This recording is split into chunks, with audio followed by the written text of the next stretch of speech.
Election code MLC ఎలక్షన్లు ఉన్నాయి అని చెప్తున్నారు. నిన్న వాట్సాప్లో పెట్టారు, అంతే తప్ప ఎవరు మాట్లాడలా.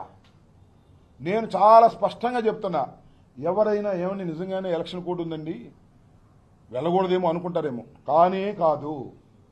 ఈ ఎలక్షన్ కోడ్, ఈ ఎమ్మెల్సీ జరుగుతున్నటువంటి ఎలక్షన్ కోడ్ కృష్ణా గుంటూరు జిల్లాల్లో 2 చోట్ల ఉంది. ఉంటే ఈ 2 ఎలక్షన్లు మేము పోటీ చేయట్లా. YSR Congress party is not contesting, number 1. Number 2, అసలు ఎన్నికల కోడ్ ఉన్నంగా పర్మిషన్ తీసుకోవాల్సింది ఎవరు? తీసుకోవాల్సింది ఊరేగింపులు చేసేవాళ్ళు, బహిరంగ సభలు పెట్టేవాళ్ళు.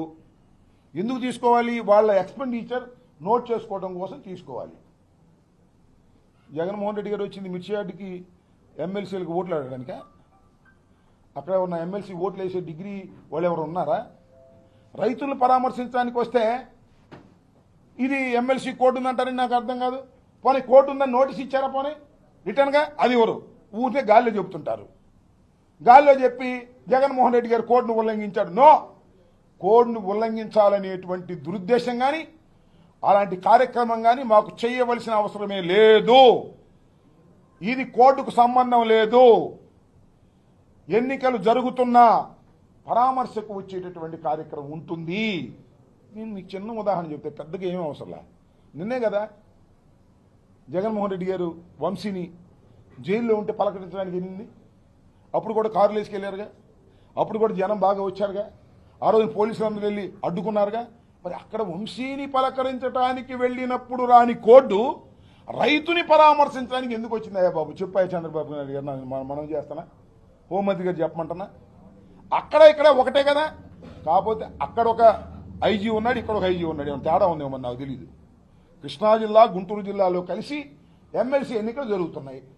తెలుగుదేశం పోటీ చేస్తుంది, ఆపోజిషన్గా వేరే ఇండిపెండెంటో లేకపోతే ఇంకో ఆయన పోటీ చేస్తున్నాడు. మాకేం సంబంధం? ఎవరన్నా సపోర్ట్ చేశామా? లేదుగా. మరి గుంటూరు కృష్ణానదికి అటొక రూలు, కృష్ణానదికి ఇటొక రూలు ఉంటుందా? 2 ఒకే నియోజకవర్గం కదా ఎమ్మెల్సీలకు వచ్చి. అక్కడ లేని రూల్ ఇక్కడ ఎందుకు వచ్చింది? అక్కడ అంటే వంశీని పలకరిస్తున్నారు కదా, పెద్ద ప్రాబ్లం లేదనుకున్నారు. ఇక్కడ రైతులను పరామర్శిస్తున్నారే, రైతు ఇష్టం వచ్చినట్టు చెప్తాడే, ఉన్న వాస్తవాలు చెప్తాడే, అందువల్ల దీన్ని ఆపేయాలి ఎట్టా కొట్టగా రాత్రి అంతా కుట్ర చేశారు. అయినా మా జగన్మోహన్ రెడ్డి గారు ఎన్ని కుట్రలు చేసినా ఛేదించుకొచ్చేవాడు కదా. చివరికి ఏం చెప్పారు? సెక్యూరిటీ లేదు ఇవాళ. It is very serious issue. ఇందాక మా మాజీ మంత్రి గారు చెప్పినట్టుగా, ఏమండి సెక్యూరిటీ ఎవరికి ఉంటుందండి? నాకుంటుందా? వీళ్ళకు ఉంటుందా? ఉండదుగా. మీ మంత్రులు పోయినా కూడా మాకు ఉండదు. కానీ as ex chief minister Z+ security ఉంటుంది.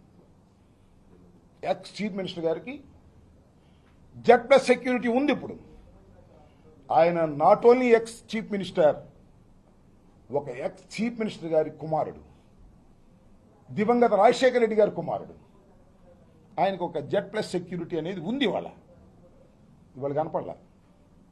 ఎందుకు కనపడలేదంటే పర్మిషన్ తీసుకోలేదంట. ఒక్కరు రాలేదండి, ఒక్క వ్యక్తి కూడా పోలీసులు రాలా. కానీ కొంతమంది వచ్చారు, నేను చూసా, మఫ్టీలో వచ్చారు. వచ్చి డోర్ల పైకి ఎగరేశారు. ఎందుకంటే కేసులు పెట్టడానికి.